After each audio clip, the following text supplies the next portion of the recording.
नमस्कार साथियों, मैं योगेश जोशी और हमने डेली एमसीक्यू सीरीज चालू की थी जिसमें कि हम राजस्थान के जो पिछले एग्जाम है उनमें राजस्थान जीके से संबंधित जो एमसीक्यू प्रश्न पूछे जा चुके हैं उनको डिस्कस करते थे।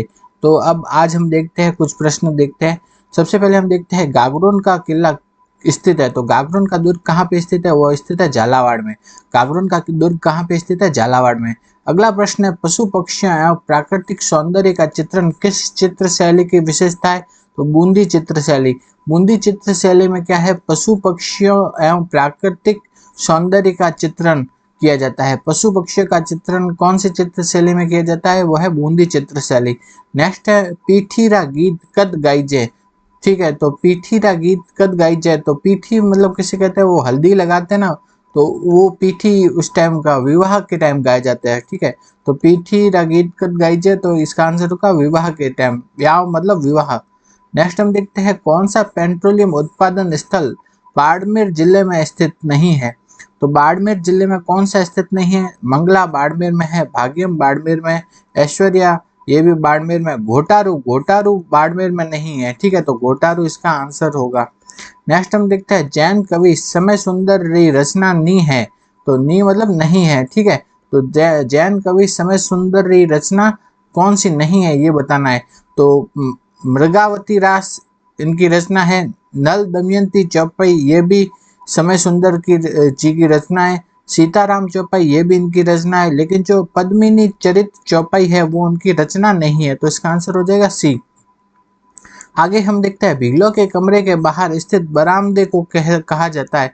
तो भील होते हैं ना, उनके कमरे के बाहर जो बरामदा होता है या गैलरी होता है उसे क्या कहा जाता है? डहलिया। तो ये याद रखना है कि डहलिया क्या है?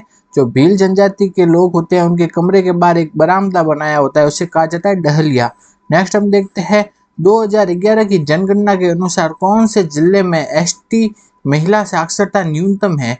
तो एसटी की जो महिला साक्षरता है वो न्यूनतम किस जिले में है? वो है सिरोही में। तो 2011 की जनगणना के अनुसार एसटी की जो महिला साक्षरता न्यूनतम है वो कौन से जिले में? सिरोही जिले में। आगे हम देखते हैं कि कौन सी साहित्यिक कृति राजस्थानी साहित्य रे आदिकाल से संबंधित है? तो राजस्थानी साहित्य के आदिकाल से संबंधित कौन सी कृति है? वह है नेमिनाथ रास। कौन सी है? नेमिनाथ रास। अगला प्रश्न हम देखते हैं 1938 में करौली प्रजामंडल की स्थापना किसने की थी? तो वो की थी त्रिलोक चंद्र माथुर ने। तो करौली प्रजामंडल की स्थापना की थी त्रिलोक चंद्र माथुर ने, और कब की थी? 1938 में। अगला प्रश्न देखते हैं लोक नाट्य चार वेद निम्न में से किस क्षेत्र से संबंधित है? तो चार वेद कहाँ से संबंधित है? वह टोंक से। चार वेद का संबंध है टोंक से। नेक्स्ट है कि पीले पत्थरों से निर्मित सोनार किला किस जिले में स्थित है? तो स्वर्ण किला या सोनार दुर्ग है जैसलमेर में स्थित। अगला प्रश्न है सिरोजम मृदा किस जिले में मिलती है? तो सिरोजम मृदा मिलती है जयपुर जिले में। कौन से? जयपुर में। अगला प्रश्न है कि कौन सा संत राजस्थान का नी है? नी मतलब नहीं है। ठीक है, तो कौन से संत है जो कि राजस्थान के नहीं है? पीपा जी राजस्थान के, जम्बो जी राजस्थान के, लालदास जी राजस्थान के, जबकि अक्खा जी है वो राजस्थान के नहीं है, तो इसका आंसर हो जाएगा ए। अगला प्रश्न है कि एशिया की सबसे बड़ी तोप जयबान कहाँ रखी हुई है? तो एशिया की सबसे बड़ी तोप है जयगढ़ दुर्ग में स्थित है। नेक्स्ट हम देखते हैं ग्रेनाइट नाइस श्रेष्ठ चट्टानों के विखंडन से कौन सी मृदा मिलती है? ठीक है, तो ग्रेनाइट नाइस श्रेष्ठ ये सब चट्टाने हैं, इनके विखंडन से कौन सी मिट्टी मिलती है? वह लाल पीली मिट्टी मिलती है। ग्रेनाइट नाइस श्रेष्ठ इन चट्टानों के विखंडन से मिट्टी मिलती है, वह लाल पीली। अगला प्रश्न है किराड़ू का सोमेश्वर मंदिर मंदिर किस शैली से संबंधित है? तो किराड़ू का सोमेश्वर मंदिर है वह गुर्जर प्रतिहार शैली से। कौन से? गुर्जर प्रतिहार शैली से संबंधित है किराड़ू का सोमेश्वर मंदिर। अगला प्रश्न है कि झामर कोटड़ा की खाने किसके लिए जानी जाती है? वह रॉक फॉस्फेट के लिए। तो झामर कोटड़ा है वो किसके लिए प्रसिद्ध है? रॉक फॉस्फेट के लिए प्रसिद्ध है। नेक्स्ट है कि अमर शाही, उदय शाही, खंजर शाही ये सब क्या है? राजस्थान की पगड़ियों की शैलियां है। राजस्थान में जो पगड़ियां है उनकी शैलियां है। कौन सी? अमर शाही, उदय शाही, खंजर शाही ये सब क्या है? पगड़ियों की शैलियां है। ठीक है, अगला प्रश्न है कि राजस्थान की कौन सी बोली मध्य प्रदेश का कई जिला में बोली जाए? मतलब ऐसी कौन सी राजस्थानी भाषा है जो कि मध्य प्रदेश के भी काफी जिलों में बोली जाती है? वह है मालवी। मालवी एमपी में बोली जाती है। राजस्थान के साथ साथ। अगला प्रश्न है कि ऊंट की खाल पर स्वर्ण मीनाकारी कहलाती है। तो ऊंट की खाल पर जो सोने से मीनाकारी की जाती है वो कहलाती है उस्ता कला, और उस्ता कला के लिए प्रसिद्ध स्थान कौन सा है? वह है बीकानेर है स्थित। अगला प्रश्न हम देखते हैं, निम्नलिखित गाय की नस्लों में से किसका मूल स्थान राजस्थान में माना जाता है? तो कौन सी गाय की नस्ल जो कि मूल रूप से राजस्थान की मानी जाती है? वह है राठी। नेक्स्ट है कि निम्नलिखित में से राजस्थान में उगाई जाने वाली धान की किस्म नहीं है। तो रत्ना राजस्थान में उगाई जाती है, बाला, गोविंद, ये सब राजस्थान में उगाई जाने वाली धान की किस्में हैं, जबकि ज्योति है वो राजस्थान में उगाई जाने वाली धान की किस्म नहीं है। तो इसका आंसर होगा सी। नेक्स्ट हम देखते हैं, आदिवासियों का कुंभ कहा जाने वाला वेणेश्वर मेला किस जिले में स्थित है? तो वेणेश्वर धाम कहाँ स्थित है? डूंगरपुर में। नेक्स्ट प्रश्न है, दुधवा खारा का आंदोलन किस रियासत से संबंधित था? तो दुधवा खारा का आंदोलन था बीकानेर रियासत से संबंधित। अगला प्रश्न है कि अमर सागर पवन ऊर्जा परियोजना किस जिले में स्थित है? तो अमर सागर जो पवन ऊर्जा परियोजना स्थित है जैसलमेर में। कहाँ स्थित है? जैसलमेर। नेक्स्ट है कि संत मावजी किस संप्रदाय के प्रवर्तक थे? तो संत मावजी थे निष्कलंकी संप्रदाय के प्रवर्तक। तो संत मावजी किस संप्रदाय के प्रवर्तक थे? निष्कलंकी संप्रदाय। अगला देखते हैं कि कोटा के किस पॉलिटिकल एजेंट की हत्या 1857 के विद्रोह के दौरान की गई थी? तो 1857 में कोटा के जो पॉलिटिकल एजेंट कौन थे? वो थे मेजर बर्टन, और उनकी हत्या कर दी गई थी 1857 की क्रांति के समय। नेक्स्ट हम देखते हैं, अमर चूंदड़ी कहानी संग्रह रचनाकार है। अमर चूंदड़ी कहानी संग्रह किसने किया था? वो है नरसिंह राजपुरोहित ने। अमर चूंदड़ी कहानी संग्रह के जो रचनाकार है वो है नरसिंह राजपुरोहित।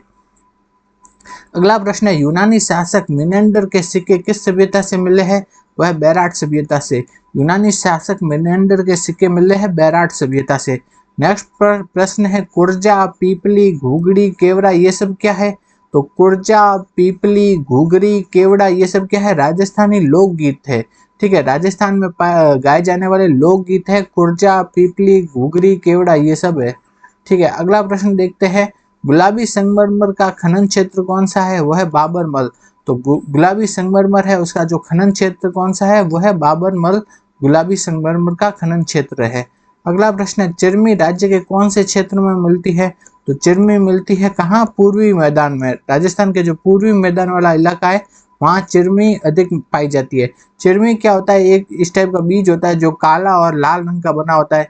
तो पुराने टाइम में जब इलेक्ट्रॉनिक जो तुला नहीं होता था तब क्या करते थे, सोनार वगैरह होते हैं ना, सोना चांदी तोलने में इस चिरमी के बीजों का उपयोग करते थे। ठीक है, तो आगे हम देखते हैं कि केसरी सिंह बारठ चेतावनी चुंगटिया किन्ने संबोधित करने हेतु लिखिया। ठीक है, तो केसरी सिंह बारठ ने क्या लिखा था? चेतावनी चुंगटिया लिखा था। और वो किसके लिए लिखा था? वो लिखा था महाराणा फतेह सिंह से के लिए। तो महाराणा फतेह सिंह ने चेतावनी चुंगटिया को सुनने के बाद दिल्ली दरबार में शामिल होने से इनकार कर दिया था। तो वो लिखा गया था किसके लिए? महाराणा फतेह सिंह के लिए। अगला प्रश्न है, वागड़ पर्यटन सर्किट में खालिस्तान सम्मिलित है। तो वागड़ पर्यटन सर्किट में कौन कौन से जिले आते हैं? वो आते हैं डूंगरपुर और बांसवाड़ा। तो वागड़ पर्यटन सर्किट में आते हैं डूंगरपुर और बांसवाड़ा।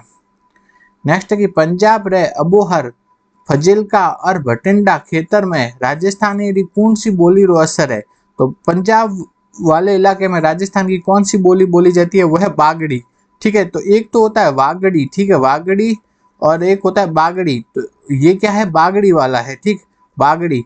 तो बागड़ी क्या है? एक मारवाड़ी की उपबोली है। क्या है? मारवाड़ी की उपबोली है, और ये बोली जाती है गंगानगर तथा हनुमानगढ़ में। गंगानगर और हनुमानगढ़ में बोली जाती है, हनुमानगढ़ में बोली जाती है बागड़ी। और ये क्या है? मारवाड़ी की उपबोली है। जबकि जो वागड़ी होता है वो क्या है? एक प्रमुख बोली है जो कि डूंगरपुर बांसवाड़ा में बोली जाती है। तो गंगानगर हनुमानगढ़ आपको पता है कि पंजाब के पास है, तो पंजाब में किस बोली का असर देखने को मिलता है? बागड़ी, जो कि मारवाड़ी की उपबोली है। आगे हम देखते हैं, मालवा के किस शासक को परास्त कर महाराणा कुंभा ने कीर्ति स्तंभ का निर्माण करवाया था? तो कीर्ति स्तंभ का निर्माण किन्होंने करवाया था? महाराणा कुंभा ने करवाया था। और किन पर विजय के उपलक्ष्य में करवाया था? वो मोहम्मद खिलजी फर्स्ट को हराया था, तब महाराणा कुंभा ने कीर्ति स्तंभ का निर्माण कराया था। आगे हम देखते हैं सीताबाड़ी मेला मुख्यतः जनजाति से संबंधित है। तो सीताबाड़ी मेला कौन सी जनजाति से संबंधित है? वह है सहरिया जनजाति से। ठीक है, नेक्स्ट हम देखते हैं राजस्थान में सीसा जस्ता के सबसे बड़े भंडार कहाँ पे मिलते हैं? वह है सिंदेसर कला, सिंदेसर तथा कला ये स्थान है, वहां पे सीसा और जस्ता के सबसे बड़े निक्षेप पाए जाते हैं।